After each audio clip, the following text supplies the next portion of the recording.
Hi and welcome to episode 20 of the This Is Reportage podcast. My name is Alan Law, I'm the founder of This Is Reportage, and I'm a wedding photographer too. Today we've got a special episode as we talk all about the thing that's on all of our minds, and rightly so, coronavirus. And we've got a very special guest with us today who's in a unique position because not only is Simon Leclercq a brilliant wedding photographer, winner of 4 Reportage Awards and 4 Story Awards, which is amazing, but he's also a doctor, a GP, and has been for over 5 years, and he's working on the front lines of this right now, seeing it firsthand.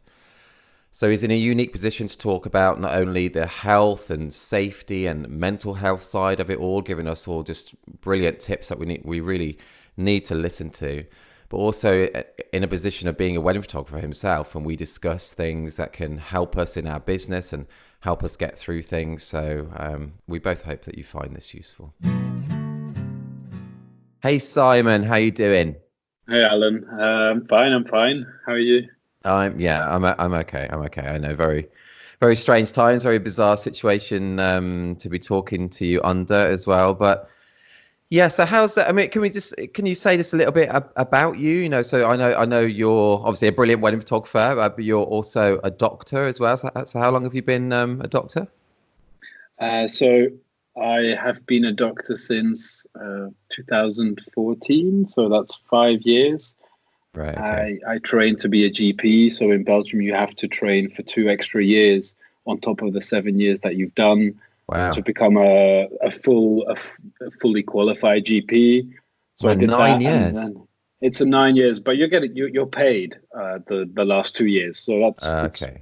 it's a decent pay. It's not massive money, but it's a good pay for someone that's 25. Right. Uh, Yeah. That's true. um, and then yeah, I just started working as a GP.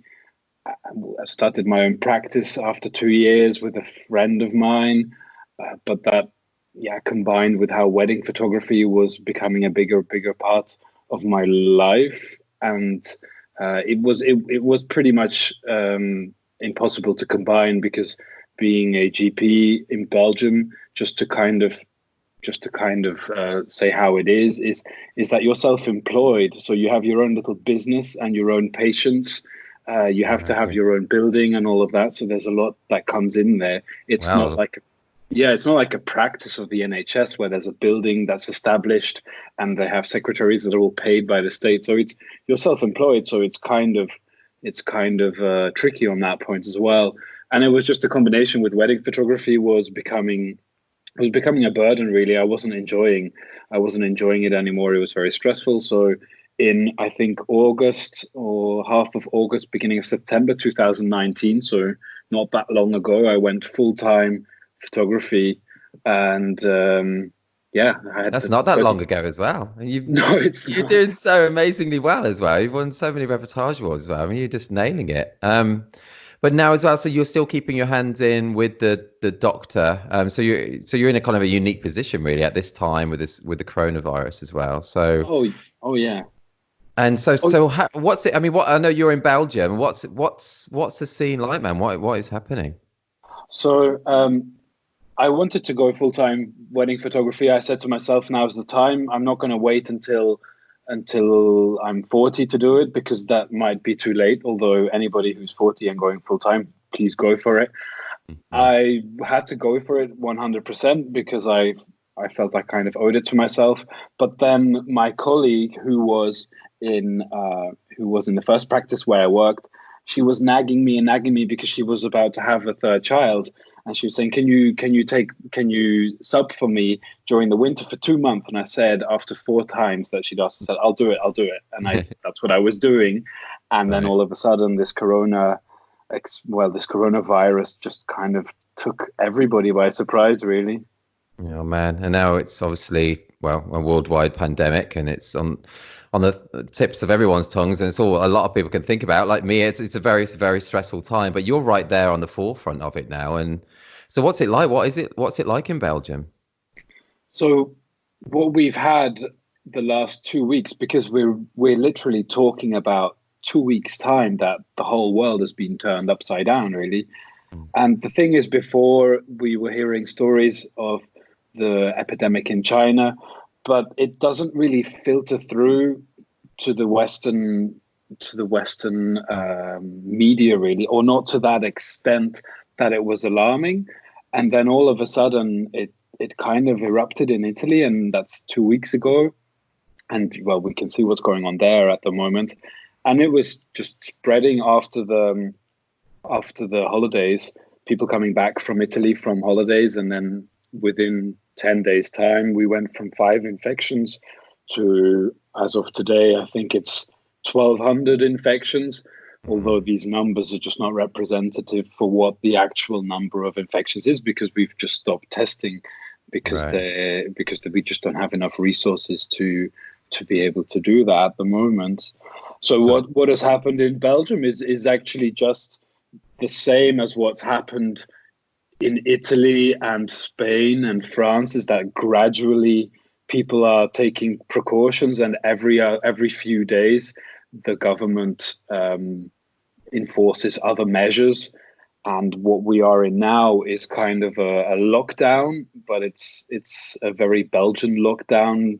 It's kind of a lockdown, but it isn't, and it's a reflection of what the Belgian politics is. It's a bit unstable, and everybody has a lot of different opinions. Okay. While it's just a matter of time before we're taking the same measures as France and Spain, and to be honest, we should have already taken them by now. Oh, I know, and it's so surprising how the UK government seems to be taking that such a slow approach. I mean, I obviously I'm not an expert, and there's so many different reasons why, but I think it was very surprising for us over here, Boris's reactions or inactions over the past week and a half. I think it's very important to know that this is a new virus in very many ways, and that we're taken by surprise, really. Even the professionals like us who are dealing with it, we're kind of waiting to see what's going to happen. And we have the advantage here in Belgium that we can look at what's happening in France and Spain and in Italy, because it kind of seems to have the same progression. And indeed, I'm not 100% certain of I'm not 100% up to date with what's happening in the UK, but they seem to be reacting quite slowly. It's not up to me to say any political statements, but here in Belgium, at a certain point, the experts or the virologists and the doctors and the nurses were saying, okay, you really have to start listening to us, because this is going to get out of control. And that's the thing, really. What it is you have this battle between experts and politicians, and they're all defending their own importances, but that's not always a bad thing. On one side, we look at it from our perspective, from a medical perspective, and we are alarmed by certain things, but we have no idea about the socioeconomic implications certain decisions have, and that's what the politicians have to do. So, I mean, we will have to look back on this in several months' time or in a couple of years' time and think, okay, how could we have done it better? But the fact that this is something that is new and very little is known about it takes everybody by surprise. But I mean, at a certain point, you kind of have to draw your conclusions about what's going on in other countries and take action. So yeah. Oh man, yeah, man, it's so scary. And from a personal viewpoint for me, just in my situation, just because I've got an elderly father, he's nearly 80 and he has a condition anyway, COPD, and obviously that really worries me. And we've been telling him he has to stay inside. And so you as a doctor, do you what do you think about that advice? I think if you really boil it down to the bare essentials of what needs to happen, it's very clear if you look at the numbers of China and other countries that are affected, that the elderly are severely affected by this virus. We talk about 60 and over, 80 and over. Those are the really risky ages. 60 and over, definitely 60 years old and older with underlying health conditions, and 80 and older are definitely people that we have to protect. And it's really simple: is anybody that has an underlying health condition and has a certain age really has to protect themselves from at all costs, really. I don't want to sound alarming, but if you look at the figures that we're getting from China and all of that, it's 15% fatalities with people that are older than 80. I mean, the numbers don't lie. That's massive. 15%. Yeah, I mean, 15, 5. that's huge. It's huge though. So, I mean, if you just look at it from a broader perspective, you just got to protect the elderly, and you make sure that they don't come outside, and that they stay in and don't get infected. It's very simple, but at the same time, it's very hard, because when there is no sense of urgency in a population, people don't seem to don't find the need to act accordingly, and it's understandable, of course. I mean, we all have our things that we don't really act on because we think, oh, it doesn't affect us, until it kicks us in the ass, doesn't it? That's so true. I think it's the main medical advice I could give is protect the ones that are at risk, and that's the elderly. So people over 60 with underlying health conditions, and especially the older people, 75 and over, 80 and over, really, really, really careful, and just lock them down. That sounds a bit scary, but just protect them at all costs. Yeah, it has to be done, doesn't it? I know it sounds scary, but it just has to be done. Like no visitors at all, online grocery shoppings, and it's tough. You know, my mom obviously is going to miss her grandkids loads, but we've started to have like Skype video, chats, and that kind of little things like that helps, because it's also the physical isolation is going to be, a real downer, a big problem for a lot of people. Oh yeah, yeah, definitely. I think loneliness is something that is severely underestimated, and especially people that are older are already usually quite lonely. And if you look at it on a broader perspective, that maybe they have the grandkids coming around once a week, or they really look forward to seeing their children. And even though it's once every fortnight, just the perspective of that not happening in an unforeseeable future really is a hit on a psychological level. So I think it's very important to realize that being isolated is something that is gravely underestimated. But at the same time, my husband, he has to work home now, and it's funny because we were talking about this the other day, and it's been now 2 or 3 days, and he's like, God, this is harder than I thought it would be. And it is. It is lonely. And I was like, well, yeah, this is what I was running into as when I went full time photographer. You get up and you sit behind your desk, and it's like, oh, I've got all the time in the world, and for some reason or the other, it's not as easy as it sounds. That's so true. Like, yep. It is so true. We've kind of been in this kind of like self-isolation state for a long time. I guess we should be kind of good at it. Yeah, we're good at it. Yeah, we're good at it. Oh man. So, It's what do you think about kind of what scares me as well is this kind of like part of it is this everybody pretends or thinks that they're an expert on so many different things as well. So you go on social media and it's just you hear so many different things. What's your take on that? That's the tough bit, because that's the other side of the coin when it comes to social media. I've seen so many positive things on social media the last couple of weeks, and even just the last couple of days. Just to give you an example, we had someone come in today. He has a massive building firm, and he brought us 350 masks, which is massive. And they were the FFP2 and P3 masks, which are the ones you really need to protect yourself.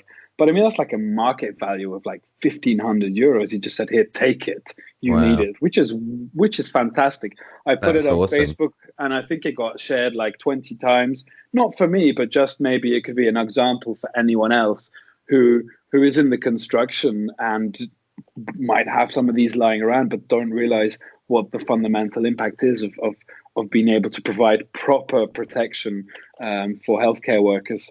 That's proper cool. You say it's like 1,500 euro market value. It's actually probably like 2 million euro market value now. Oh yeah, probably, yeah. We were joking about it. Said, how much money could we get if we sold this on the black market? No, we kept a couple, because the thing is, as a GP, we have to do a lot of triage through phone. So we we have to avoid all patient contacts as of now, and try Okay, and yeah. see who is sick through the phone, and try and estimate, does this person need help, does this Mm. person need to be seen? But then it's difficult because you're trying to see, okay, do I need to examine this person, or does this person have to go straight to accident and emergency? So we do need to see patients, but those patients are high risk because you've already evaluated the risk beforehand. And Okay. yes, yesterday we used the last FFP2 mask, which is the mask that we would really need to be able to examine someone properly. And I had it on yesterday. The guy had a coronavirus. And I was like, okay, you're fine. You're okay. Go home, isolate yourself, protect the others around you. But to come back to your question, because I went on a wild little tangent Oh no, it there. was a good Um, tangent though. Good story. Yeah, it's good. um, but then the guy brought in all these masks today, and we kept a couple for us to be able to do our work, and then we Yeah, brought the sure. rest to the local hospital. But to come back to your question, the thing is, and that's what kind of flabbergasts me, is that, I mean, everybody is an expert, and the experts have no clue what's going on. So that's kind of the contradiction that it is there's so much information online, and there's so much information coming to the public, but to us as professionals as well. So we're learning as we go along, and nobody's really is really sure where this is going to go, and how it's going to end, and when it's going to end. And then when people start posting and ranting and throwing with numbers and statistics, I mean, there's not really much point, because nobody really knows what is right and wrong. And you might as Totally. well post something that is positive and try to find a way to help. Really, that's I think that's important, because I've literally had several patients on the phone the last couple of days doing the consultations through the phone, but people who are mentally who have some mental health issues. That's a lot of our work as a GP to take care of those. But you can imagine when they're opening the papers and the news at this time, they're just completely anxious and Oh losing yeah. it, to be honest. So, and I've literally had to say to several people, turn off all of your social media, don't go on the news sites, and just watch the BBC News, or what the equivalent is here in Belgium. Just watch Mm. that once a day. All the rest, it's very clear. You just got to stay inside and stay away from other people and the elderly. That's all it boils down to. And we'll all brace together and hope it passes soon, really. Yeah, I think it's just important to know that we all underestimate the impact that our social media presence has, how little or how big it is. And I think it's important to try and make it as positive as possible. Ranting and spreading information that is completely uncertain is just not going to get anyone anywhere. So, yeah, it's a Mm. tough one. It's really difficult, because certain media, especially like the tabloids and all of that, are really making a clickbait frenzy out of all of Oh this. yeah. Probably, Especially with Brexit over as well. oh yeah, yeah. This is, yeah, God, yeah. No, I totally agree with you with what you're saying there about social media as well, and I mean, and also what you said about how great it can be and how our community is kind of banded together, and that's a great thing about it. But there are those downsides as well, and like for me, I don't. Everybody's in a different kind of position, and yet you get these people flout, saying how you should do this, you should do that in terms of their businesses as well. But a one size fits all approach just doesn't work for us as businesses either. No, no, it doesn't. It doesn't, because the thing is, everybody is kind of panicking, which I completely understand. Is Mm. as a wedding photographer, or as a wedding photography business, you have no idea where this is going, and that's the interesting part of the position that I'm in. Is Yeah, it's quite I'm a unique treating. position. Yeah, yeah, it is. Is How that are you I'm worrying about yourself? I mean, I mean, it's amazing that what you're doing, man. But do you worry about yourself and getting ill from being on the front line like that, and then your own weddings as well and things? Well, the first part is, I mean, I'm probably going to get this virus. There is pretty much no way about going, there's no way around it, to be honest. And Mm. the fact of the matter is, I might already have had it, because the problem with this virus is the transmission is probably done by asymptomatic people. And we don't even know how it transmits. People are saying, okay, it's a droplet infection, which means sneezing and coughing into your hands, and then you have contact with someone. But I mean, all of this is uncertain. But I'm pretty sure I'll get it at some point or the other. Does Yeah, that if I haven't concern you had from it. what you've seen, or is you're okay with that? And It's part. To be honest, it's part of the job. When you've been in this profession for a certain time, you kind of get used to dealing with the certain parts of it.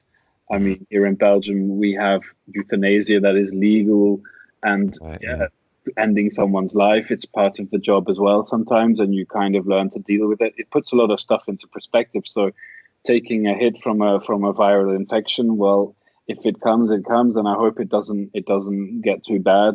Mm. Um, so it's part of it, really. Yeah. Oh man, it's so honestly, but what you're doing is so amazing. It is so amazing. Has it had an impact on your weddings yet as well? We had one wedding that's cancelled. I was going to shoot a wedding with a friend in Austria, and that's cancelled or postponed. We don't really know what's happening. I think Mm. I have my first wedding that I'm shooting on my own is on the 18th of April, and it's the wedding of a doctor colleague as well. So I think Okay. she's just got her hands full now as well, and she's going to probably take a decision last minute. Yeah. So to be honest, I'm not preoccupied by this at this moment. But No, that's and I that's understand a that, and obviously you're on the front lines of the health, and obviously the health aspect is obviously the most important thing by a billion miles. It's just obviously I know a lot of people listening to this as well are going to be concerned oh for yeah, obviously for their livelihoods, and it's not just their livelihoods. For some people, it's their homes. Literally, it could be. So it's just oh it's yeah, a definitely. scary time. I don't want to give the impression that I don't take this serious for everything outside of health. The socioeconomic implications of this crisis will be massive, absolutely huge. Even if you just look at the stock market, it's just completely plummeting. And the thing is, I'm in it. I'm halfway in the wedding industry as well. The only thing that I have is the advantage that if it gets really out of hand, then I can still be a doctor, Mm. which they'll pretty much always need. But at the same time, I'm very much aware of the fact that this is going to have a massive impact on a lot of people, even to the extent that it could mean that it's bankruptcy or really going to have to sell things or even lose their homes potentially. But I Yeah. think what I want to urge on that level is that at this point in time, we have no idea where it's going, and that every ounce of energy that you could lose in worrying about it at this moment is lost energy. And that's easy said from my point of view. I know that's easily said, and it is having impact on people. But I think at this moment, we don't know if this is going to last until the half of April, and if it's going to last to August or September. I'm hearing people worried that it would last until August or September. But to be honest, even me as a professional who's in this the whole time doesn't know how long it's going to last. But I do know that it's just important to try and see which funds and trust funds that there are, which financial maneuvers are given by the governments, because here in Mm. Belgium they are starting to release funds for small businesses, and it will inevitably come for other businesses and for other Yeah. countries. We So hope so. I think it's just important for the community to stick together now and see and help each other. What is possible? How can we help each other on that level? Mm. And try not to worry too much about how long this is going to last, because we have no idea how long it's going to last. Yeah, there's nothing we can do on really, is there? Apart from our roles of self-isolating and not flouting, what the good advice out there, the health advice. Yeah. I mean, recently as well, the UK government announced that people will be able to have like a 3-month mortgage holiday, which I know already quite a lot of my photographer colleagues are Yeah. taking out, and apparently for a lot of people it's been quite easy, and I'm sure over the next couple of days it will be easier to do that once the way that this is happening gets ironed out. So that can alleviate people's pressures quite a lot. I do urge people to make the most of whatever is offered out there, obviously. Definitely. Yeah, it's funny because it's great how people help each other out, and maybe just like the small things just make a massive difference. Just like an example, you have Dries Ranglet, who's part of one of the Belgian photographers. He's very well known here, um, because he's kind of a bit of the godfather that raised everybody, raised Yeah, yeah. It's like he and lived. yeah, Eve lived with him, didn't he? He lived with them. Eve lived with him for a yeah, while, and yeah, yeah. So, like, but the funny thing is he had this bus that he'd completely redone, and there's like a bed and all of that. It's like a mini house. And on Monday, I called him and I said, "Well, I know you're a bit of a handyman. Could you make like a plexiglass screen for our secretary, because it's just like an open void where patients come in and start talking to their." And oh he was wow, like, "Yeah." And 3 hours later, he built this fantastic no, plexiglass wooden frame, and it popped wow, it in there, and it was fine. It was good. It was good. But I mean, that's great. It's just that's so showing that cool. people using their strengths to help others out.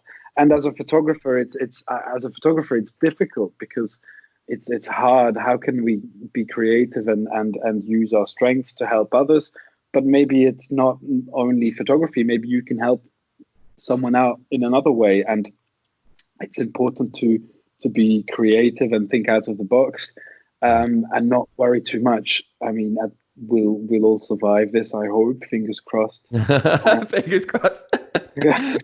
That's so true, So, though, what you're saying, and we can help each other in so many ways. And I found, just personally for me, it is stressful. It's stressful, and and at times it's like I feel like you're in a bit of a daze. But I found just getting to just even doing some work, just can take your mind off things and can be really helpful on a personal kind of mental health kind of way.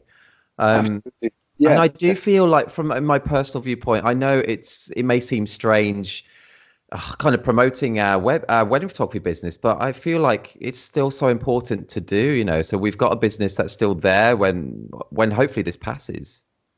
Absolutely, definitely. If you look at this from a mental health perspective, we're all going into isolation. I think it won't take long before the UK will be locking down completely and other countries will follow.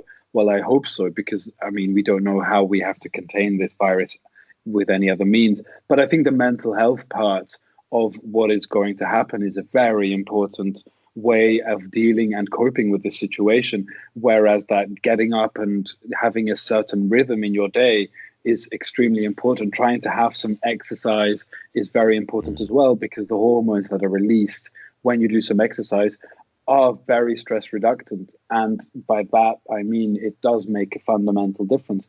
It's easier said than done, because I mean, I don't have any kids. I have a dog that needs to be let out 3 times a day. I have a Mm. lot of respect of people that are isolated with their kids now, or in lockdown with their kids, and have to entertain kids a long time. But I think for everybody on a mental health level, it's just important to try and have a very structured way of living, because that's the only thing that's going to give longevity. If you leave it over to randomness, then it's only going to get a lot harder, a lot quicker. So it's something that we advise as GPs to people that are having mental health issues, is that structure is the most important part Right. of Yeah. dealing with it. And this is a mental game. It's more of a mind game than anything else, to be honest, because it's very clear. We just got to isolate ourselves and protect the elderly from a medical point of view.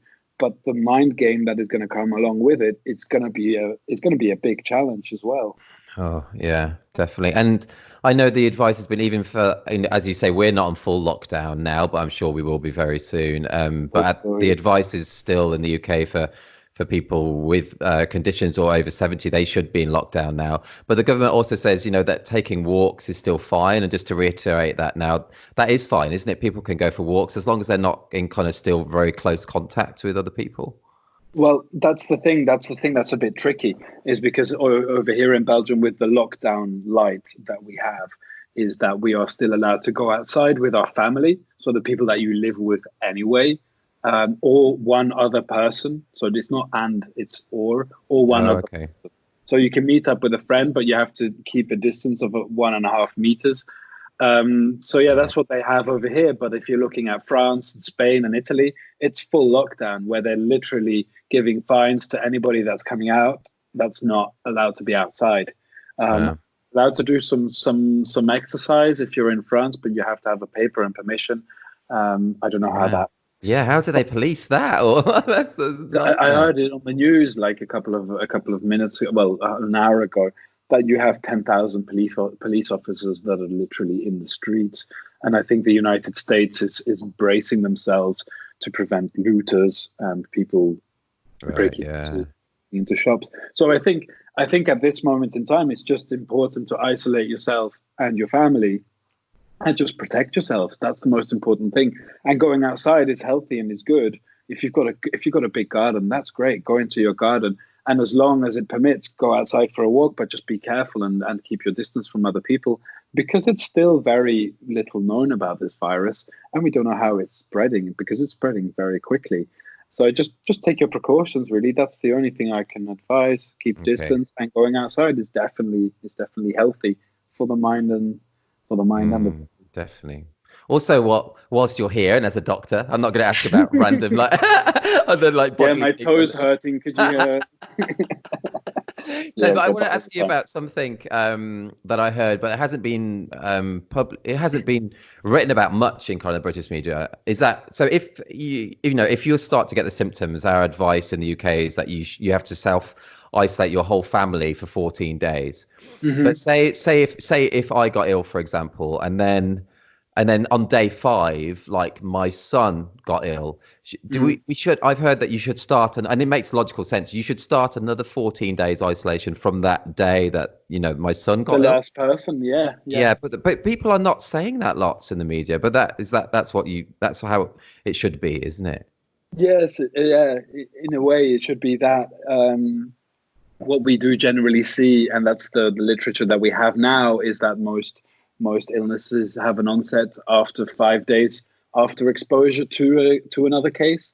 Right. But they usually say that the incubation time is 7 days, but I think they've taken it all the way up to 14, or brought it down from 14 to 7 because it was more practical. But 14 days is just to be completely sure, because they're not 100% sure, because we don't have enough tests to see if someone's still positive at a certain point and Mm, infectious. So yes, self-isolation is very important, and protecting other family members is at the same time as well. Because I mean, to be honest, if I start getting symptoms, then I would self-isolate myself to my husband. Would I do it or not? Is that necessary? He's a bit older than I am. right. Um, his lungs are not the absolute best. Um, yeah, then I'm thinking in myself, do I need to go and sleep in on the couch? But to be honest, by the time I develop symptoms, he's probably already got it from me as well. So um, Yeah, yeah, it's sure. tough. That's a tough one because we just don't know. But yeah, I think it's just important to isolate yourselves and then see from there how it goes. And if you are feeling symptoms, then to contact your general practitioner. I think that's the most important bit. Okay. Yeah. Cool. So obviously, self-isolation is really, really vital. Can you explain to us, really why that is, in case people just don't really still understand? So the self-isolation has two implications. On one side, you are protecting the people that are at risk, which is the elderly. We've gone over that quite extensively already. So especially the people over 60 and over 80, uh, more so if they have an underlying health condition, which is one part of it. But the self-isolation is to protect your healthcare system as well. Because if you don't isolate yourself, you will be spreading it a lot more to other people. And what you see is it's a exponential curve. So it takes a little bend and then it shoots up. And that's what you're seeing here in Belgium. That's what you're seeing still in Italy. Um, is that suddenly you have this massive surge of people that are sick, and that massively puts your healthcare system massively under stress, to the extent that it can collapse an healthcare system. If you look at Italy now, today we just saw the news here. You have 475 people that died in 24 hours yesterday, just under 400. So that's massive. You have people laying in corridors with oxygen because they just need ICU, intensive care, but they're getting it in a corridor. So the Mm. healthcare system in Italy is just collapsing, and it's dramatic. Because I remember last weekend I sent a message to Fabio Mirula, just saying, hey mate, I hope you're okay. I hope your family's safe, and I mean, just take care. And he said, yeah, it's just absolutely crazy over here. But he said, yeah, everything's okay as of now. So it's nuts there. And the thing is, the sense of urgency, the sense of urgency isn't here in Belgium, even though we're in a lockdown. And the sense of urgency is definitely not in the UK. But the problem is when your healthcare system starts collapsing, that's when it gets crazy. And it's by self-isolating that you kind of flatten the curve. By that they mean that you kind of try and limit the amount of people that you infect, to spread out the stress on the healthcare system. That's the most important thing, really. On the one side, you're protecting the fatalities and the vulnerable, but on the other hand, and that's maybe even more important, is you're preventing your healthcare system from collapsing, because when that surge comes, there's nothing you can do about it. We're seeing here in Belgium, we had the double the amount of admissions today in hospitals than we had yesterday. Really, double. Wow. So, and then the fatalities are going to start following. We don't have that many fatalities now, but if you look in Italy, the fatalities are still going up. So that means they're not at the peak yet, and the peak is the halfway point. So, I mean, yeah, that's why you have to lock down. Okay. Yeah. Well, you said that very, very well and very emphatically. Yeah, people stay inside. But I mean, to put it in a broader perspective, I think the thing which is the problem with this illness is because it wasn't taken seriously. It's a flu-like infection that for the majority of the population is not that harmful. I mean, you're sick, but it's not going to kill you. It's like a severe common flu, but we didn't know what kind of implications and what kind of spread it had, and suddenly it just bit us in the ass, and that's horrible. And what I want to say is, I think it's showing again that the sense of urgency always has to be present in our population, and before we act and do something, it really has to be on our doorstep, which is a pity, especially with the extent that we use social media. I mean, it could be done better, and that's one thing. And the other thing is there is no need to panic, but I think it's just important to know what responsibilities we have to take. But the problem is, it's not always that clear which responsibilities we have to take, because the media and the politicians and the experts and the doctors, they're all saying different things, and that's the mess that we're kind of in, really. So this is my opinion from my point of view. So yeah, and of course, and oh man, I so value your opinion. But because you're in a perfect place with your opinion as well, because you're a doctor and wedding photographer, you're seeing it firsthand, which for the vast majority of people we're not. So thank you so much for all your time here. If you look at it from a wedding perspective, in theory, the quicker you go in lockdown, the quicker you should be able to contain this virus, the quicker weddings will be able to take place. The longer you wait and the longer you try and the longer it lingers on, the more impact it's going to have, the more stress there will be on your healthcare system, and the longer it will take for life to get back to normal. So I do really feel, and I do really see that in the Belgian wedding group, that people are worried, and I really understand that. Same for me as well. I have 25 weddings booked this year. If they start falling down, then I'm going to have to rethink the career switch that I did to full-time wedding photography. But the advantage I have is that I can lean back onto something which gives me, well, a safe income. But I mean, I cannot imagine what kind of impact it has for people who are completely independent of this. And I think it's just important that that I urge to say that that we don't know where this is going, but panicking is not going to help. And I think it's just important to try and stick together, help each other out, try and find a creative and inventive way to help others, even if it has nothing to do with wedding photography, and to try and see which things are available from government and government aids and funds. And they are coming, they will be coming, but they're not there now because they don't have time to talk about it. They're still arguing in some countries about whether or not to shut a country down, let alone which financial aids they will be giving. But the thing is, this is such a massive impact. It's having the same impact on everyone, which is in a way an advantage than if it's just one part of the population. So yeah, at the end of the day, I hope they will all come across with funds and aids. And yeah, I hope so too. And I think more is promised by the UK Chancellor, I think, coming up in the next few days, hopefully for self-employed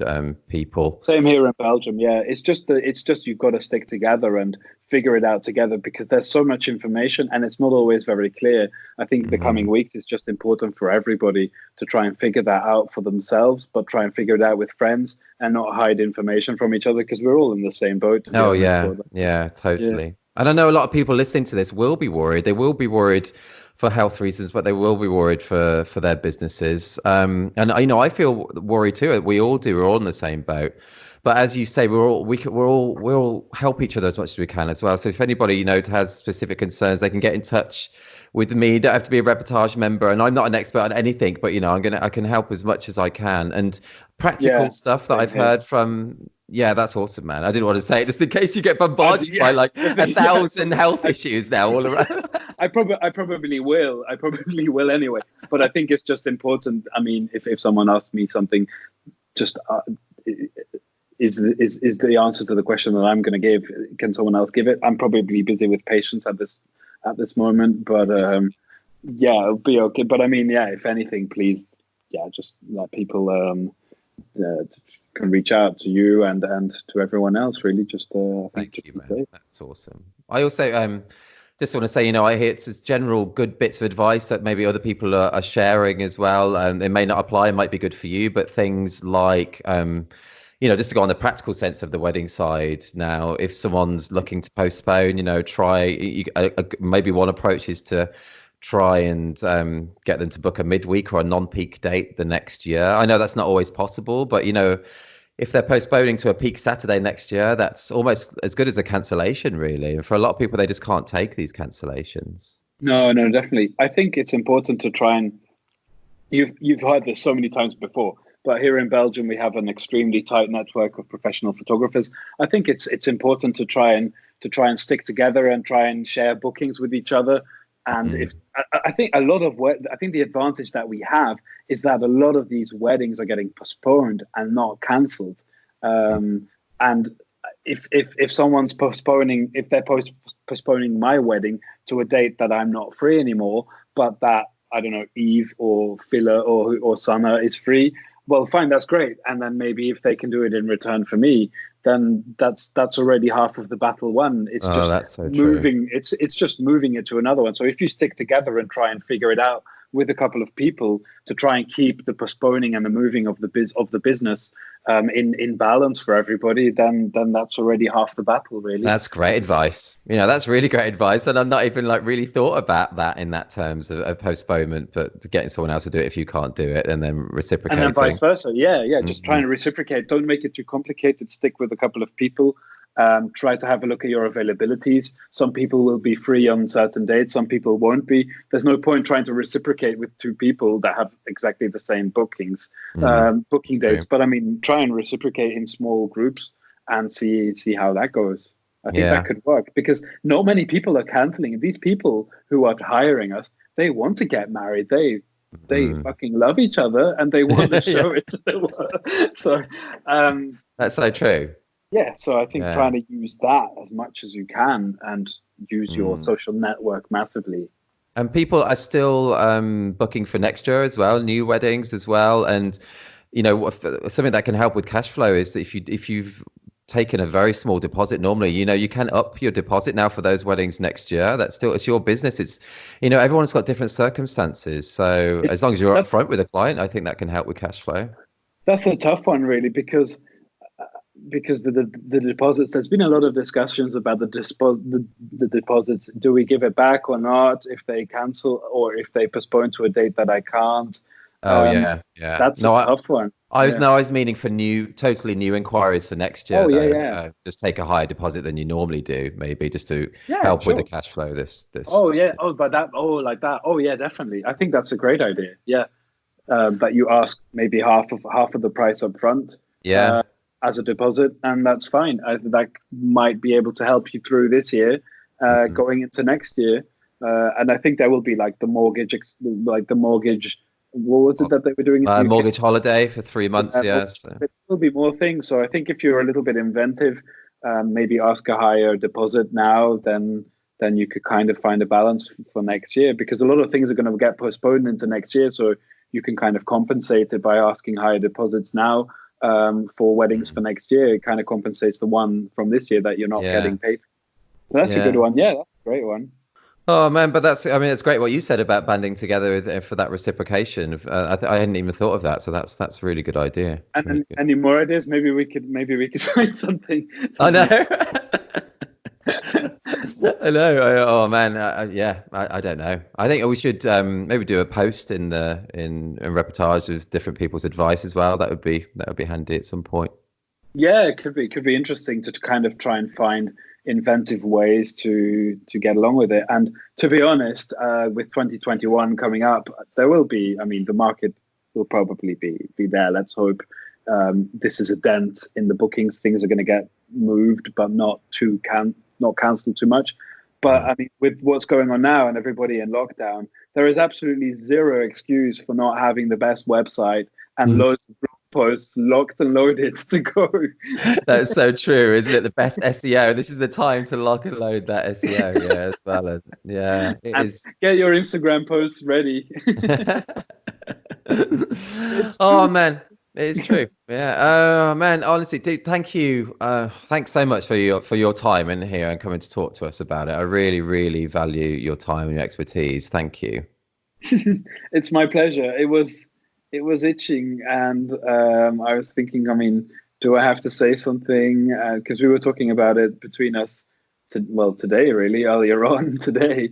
And I mean, I have taken a certain role in the Belgium wedding photographers. It wasn't much, but at a certain point last week, I made a post saying, okay, this is my point of view. This is what's probably going to happen. Brace yourselves for it and do this and this and this from my opinion. So I hope this has helped anybody in any way. I don't want to have people panicking, but I mean, the situation is serious because we just don't know where it's going to go, and just Yeah. keep safe, Oh really. man, you've laid it out how it is, which is just what people. There's no point, or it's like propagandering and saying everything is fine. I think you've just got to say it how it is, and I think people will really, really value that. And you might say, it might help people or someone who maybe wasn't taking it so seriously. You might literally have saved lives by talking about it on the podcast. I know, maybe but you might have. You never know. Who knows? Who knows? I hope it makes a difference, and I think it's important for everybody to remember that everybody can make a difference. It's funny, people come up to me sometimes, uh, and asking, "Oh, you quit being a doctor, and now you're a photographer. Are you nuts?" And I'm like, "Yeah, okay, that's a whole other story, Alan. I'm not getting into that now." And we will. I've always said to you anyway for months I want to do a normal, if you've been Yeah, quoted, a podcast interview with you. So we'll save that for another time because I'm but sure you'll be great at that. but what I want to say on that, and I was talking, I think it was with, I don't know, I think it was Richard Holman, is um, everybody can make a significant impact on their surroundings and the people around them. And being a doctor doesn't change that at all. Everybody can do something for someone else, and it's a little thing. It's sometimes it doesn't have to be much, but I mean, try and think of it like that. You don't have to be a doctor, or you don't have to be a war photographer to change the world, because you can change the world for someone on a very, very small scale, but have a massive impact. So I think it's important in these times to see how you can pay it forward. That sounds very cliche, but it is very true, because it's needed. Oh, I think that's so lovely. I think that is such a perfect thing. I so agree, and I think that's so lovely, man. It's beautiful, really. It's a lovely way to end the podcast, I think, and that very, very positive outlook. And yeah, I think that's lovely. Great, that's awesome, and Oh that kind man, of it kind of neutralizes my reputation that I have for being the party photographer at Doc Day and the TAR Christmas party. I know you are the best event photographer as well, man. So good. I am actually very serious. Yeah. No. Oh God. Well, Alan, thank you so much for this. I hope this helps someone in some way. And if anybody wants to reach out, please do. But please do know that it is quite busy at the same time. But if you can't hold yourself, don't worry. Just go for it and let us know. Oh man, that's so kind. Thank you for your time and knowledge, man, and sharing. Honestly, that was brilliant. Thank you, man. Alan, fantastic. Have a great one. Keep safe. And you, dude, and hopefully I'll see you at some point. Hopefully this year. Yeah, I hope so too. Yeah, it would be. Yeah, if we don't see each other this year, then something's off. Yeah. Thank you, man. See you later. Yeah, cheers. You've been listening to episode 20 of the This Is Reportage podcast. It was an episode that neither myself nor Simon would have ever wanted to have recorded, of course, but we do hope that you found it useful. As we mentioned on the episode, please do get in touch with us if there's anything we can help with at all. I think obviously Simon's going to be a little bit busy, but if you contact me, if you go to thisisreportage.com, there's a contact form on there. You don't need to be a member. I just want to help if I can in any way. Obviously I'm not an expert in anything, but just having someone to talk to and to talk through options about maybe what you're dealing with, like financially or client wise or business wise. Honestly, I want to help if I can. I really do. And if you have questions for Simon, maybe send them to me via thisreportage.com and I can send them on to him. And if he's got time, I'm sure he'll get back if he can. But honestly, I know it is awful, scary times, but we will get through this, everyone. We'll get through this. Thanks so much to Simon for his great advice and his time on here. It was brilliant of him. And yeah, stay safe, everyone.